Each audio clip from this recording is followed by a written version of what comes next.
Active speakers don't tend to be that popular on hi-fi channels if the viewing stats are anything to go by, probably because audiophiles already have passive systems like me too.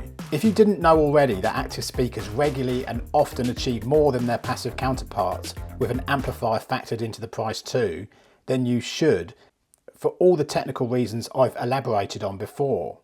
No more is this the case than with the small Adam Audio A7Vs from Germany, which cost around the £1,000, $1,500 price point, but it's also the fact that you can use the SonarWorks sound correction technology I explained in another video, as well as various sound filter modes and gaining the benefit of front-firing ports to reduce boundary effects. Areas like dynamic transients, bass dynamics plus resolution, and sheer response and drive to music is the forte of these speakers, and actually better than certain passive speaker and amp systems I've tried around the £2,000 price point. It almost makes me question why the need to review relatively inexpensive passive speakers under £1,000 when it would be very difficult for them to come close in these fundamental areas that the Adams are so good at, especially considering you need a decent amplifier on top. The reason that I like these is what they achieve at price, and if downsizing a system or considering a second system, I would have these actives like these Adam Audios at a jot.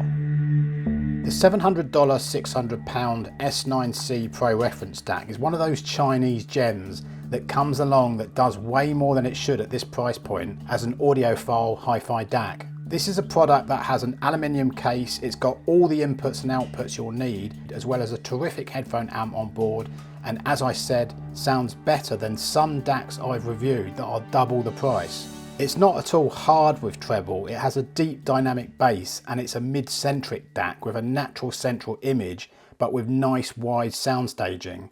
Also, it's neutral with bass and treble, and dynamic transients are very good too. Paired with the SC1 clock, which I've also got at the moment as well, using the clock outputs into the S9C Pro, you can improve sound a touch, and considering the Duo, which is stackable, is then a similar price to DACs double the price of the S9C, the fact you get further improvement in sound is quite amazing value really. Again, the reason I like it is because of what it does at price, as I despise hi-fi that is sold with high prices but achieves the same or less than less expensive gear.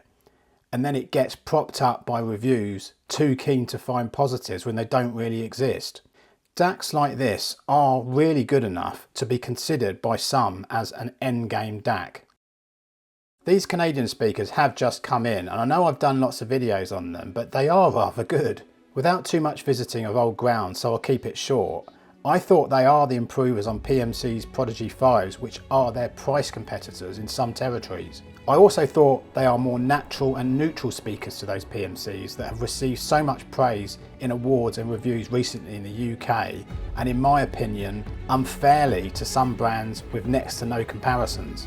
Timbrally, they sound better and the bass is faster and more dynamic, and they have a lovely way of meshing mids and bass that is refined and not thinner in mid-range like the PMC Prodigy 5s, and a relatively sloppier, less taut bass of these new PMCs as well.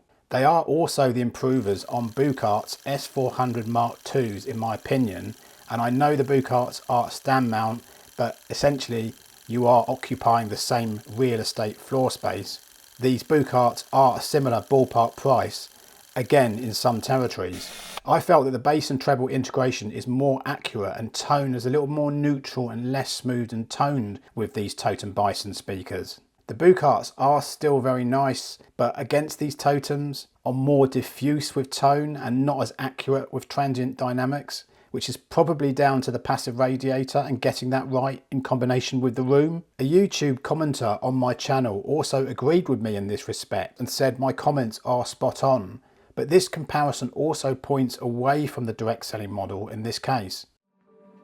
This Chinese DMP A6 streamer is a cracker, and it's worthy of higher praise compared to the Cambridge Audio CXN version 2, which I've owned and is roughly equivalent in price. What Hi-Fi called the CXN version 2 the improver, but I'd strongly disagree, consistent with the AV Forum's view of the DMP A6 being the best under $1,000. The Eversolo is better built, with no panel gaps like the CXN version 2, and the use of aluminium all around and a lovely higher resolution screen against the grainy type of the Cambridge Audio. Sound quality is in general terms splitting hairs, but with a harder, edgier treble with the Cambridge.